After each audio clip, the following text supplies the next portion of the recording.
इंसान बोलना है तो 6 फीट हाइट आना क्या जरूरी है? The Aravalli Range, one of the world's oldest mountain range and North India's natural shield against desertification, is under threat. Aravalli mountain ranges तुम्हारे बाप का है क्या, जो तुम अपने एंगल से सोच रहे हो? करोड़ों जानवर, पक्षी, जीव जंतुओं के एंगल से कौन सोचेगा भाई? फिर एंट्री होगी माइनर्स की। वो माइनर्स आएंगे और बच्ची कुछ जमीन को खोद कर निचोड़ कर पूरा पत्थर चूस लेंगे। राजस्थान के साइड में हो गई हद। 128 में से 31 पहाड़ियां पूरी तरह काट कर जमीन में कन्वर्ट कर दी गई। मतलब पूरा का पूरा पहाड़ी गायब। और बिल्डर्स और पॉलिटिशियन की नजर अगर अरावली पे पड़े और वो उसे खतरनाक तरीके से मिसयूज ना करे, ऐसा कभी हो सकता है क्या?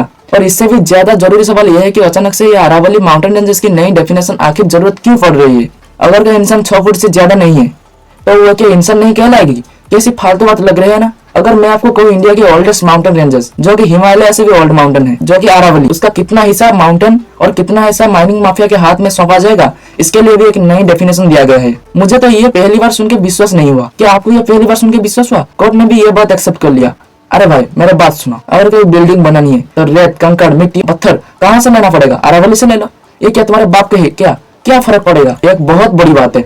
देखो, अरावली रेंजेस एक एंशिएंट माउंटेन रेंजेस है जो इंडिया के नॉर्थ वेस्ट में अवस्थित एक प्राचीन रेंजेस में से एक है। और हिमालय माउंटेन रेंजेस बच्चा है इसके सामने। वक्त के हिसाब से ये हवा ने इसे घिस घिस कर छोटा कर दिया है। ये रेंजेस भारत के मेनली 4 स्टेट से होकर गुजरती है। गुजरात से शुरू होकर राजस्थान में एंटर होकर हरियाणा एंड दिल्ली पे एंड होती है। दिल्ली में राष्ट्रपति भवन और जेएनयू यूनिवर्सिटी इसके रेंजेस के एक्सटर्न हिस्सों में बनी हुई है। गुरु शिखर इसका सबसे ऊंची रेंजेस है। अब समझिए कि प्रॉब्लम क्या है। सुप्रीम कोर्ट ने अरावली के लिए एक नई डेफिनेशन पास किया है। इस डेफिनेशन के 2 पार्ट है, एक है वर्टिकल पार्ट और दूसरा है हॉरिजॉन्टल पार्ट। वर्टिकल पार्ट ये कहती है कि अगर कोई पहाड़ अपनी आसपास की जमीन से 100 मीटर ऊपर उठी हुई है, उससे अरावली हिल्स माना जाएगा। अगर कोई पहाड़ मान लो वो 99 मीटर है, पहाड़ी नहीं माना जाएगा। अगर अरावली पहाड़ नहीं माना जाएगा तो उसमें फॉरेस्ट कंजर्वेशन एक्ट ही अप्लाई नहीं होगा। अगर फॉरेस्ट एक्ट अप्लाई नहीं होगा तो प्रोटेक्शन भी खत्म हो जाएगी और माइनिंग माफिया के लिए रास्ता खुल जाएगा। सिमिलरली हॉरिजॉन्टल पार्ट वाली डेफिनेशन ये कहती है कि अगर किसी पहाड़ के डिस्टेंस, मतलब किसी 2 पहाड़ के डिस्टेंस मैक्सिमम 500 मीटर होगा तो उससे अरावली माना जाएगा। अगर उससे डिस्टेंस ज्यादा हुई तो वो अलग अलग ट्रीट होंगे, एक रेंजेस नहीं।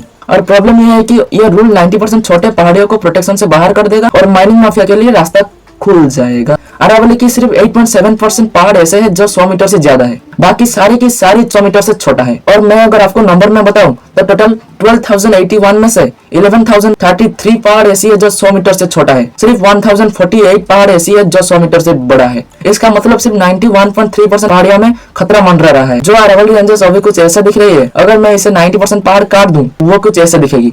अगर अरावली कुछ ऐसे दिखेगी तो देश में एक बहुत बड़ा इकोलॉजिकल डिजास्टर होगा। पहला प्रॉब्लम यह होगा कि थार डेजर्टिफिकेशन की। देखो, थार डेजर्ट जैसे ग्रेट इंडियन डेजर्ट बोला जाता है, तो राजस्थान के जैसलमेर, बाड़मेर और बीकानेर से लेकर पाकिस्तान तक फैला हुआ है। मैप में देखो, लेफ्ट में पाकिस्तान, मिडिल में थार डेजर्ट और राइट में अरावली रेंजेस, और उसके पीछे हरियाणा, दिल्ली छुपा हुआ है। डेजर्ट एक जमीन नहीं, ये एक स्थिति यानी कंडीशन है। ये अपनी जगह पे नहीं रुकता, आगे बढ़ता जाता है। यहाँ पे तेज वेस्टर्ली विंड बहती है, लाखों टन रेत उड़ाती है। अगर उन्हें नहीं रुका गया तो वो उपजाऊ जमीन में कब्जा कर लेगा। गर्म हवा आपस की जमीन को सुखा देता है और उपजाऊ जमीन की नमी को चूस लेती है और वो भी सूख जाती है। इसी प्रोसेस को डेजर्टिफिकेशन कहा जाता है। अगर इसका 90% हिस्सा काट दिया गया तो तुम दिल्ली और उसके आसपास के रीजन को डेजर्टिफिकेशन से बचा नहीं पाओगे। मतलब डेजर्ट एक कैंसर की तरह स्प्रेड होता है और कुछ सालों में घास उगना ही बंद हो जाएगी। दूसरी बड़ी दिक्कत होगी कॉरिडोर तोड़ने की। क्या आपने सोचा अगर 90% ऑफ अरावली के हिस्से नहीं रहे तो वाइल्ड लाइफ की क्या होगा? इंसान का पर्सपेक्टिव से तो आप सोच रहे हैं, जीव जंतुओं के पीछे से कौन सोचेगा भाई? ये जमीन क्या तुम्हारा बाप का है तो तुम सिर्फ अपने ही एंगल से सोच रहे हो? ना जाने कितने जीव जंतुओं के घर तोड़ रहा है इस रूल के हिसाब से। ये जानवर का एक कॉरिडोर नहीं,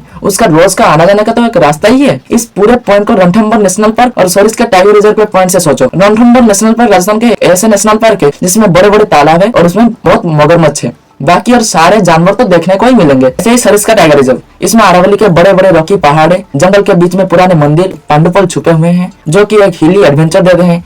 आप इमेजिन करो कि रणथंभौर और सरिस्का 2 गांव है जिसको अरावली एक रास्ते की तरफ जुड़ता है। और पॉइंट ये है कि शेर और तेंदुआ एक जगह पे नहीं रुक पाती है। जवान होने पर वो अलग अलग जगह ढूंढने में चला जाता है। अगर अरावली टूट गई तो जानवरों के लिए बना हुआ ये रास्ता भी टूट जाएगा और नतीजा आपने 10 साल बाद देखोगे, जानवर अपनी ही जंगल पे कैद हो जाएगी।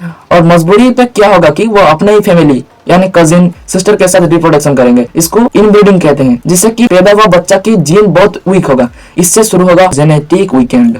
एक तरफ तुम बात कर रहे हो कि जीव जंतुओं का जीने का हक है और दूसरी तरफ तुम उसका घर उजाड़ रहे हो। ये 100 मीटर वाला हाईटेक रूल है ना, ये असल में एक साइन है बर्बादी का। हमारे पूरे भारतवासी को इससे प्रोटेस्ट करना होगा। लाइक और सब्सक्राइब जरूर कर देना।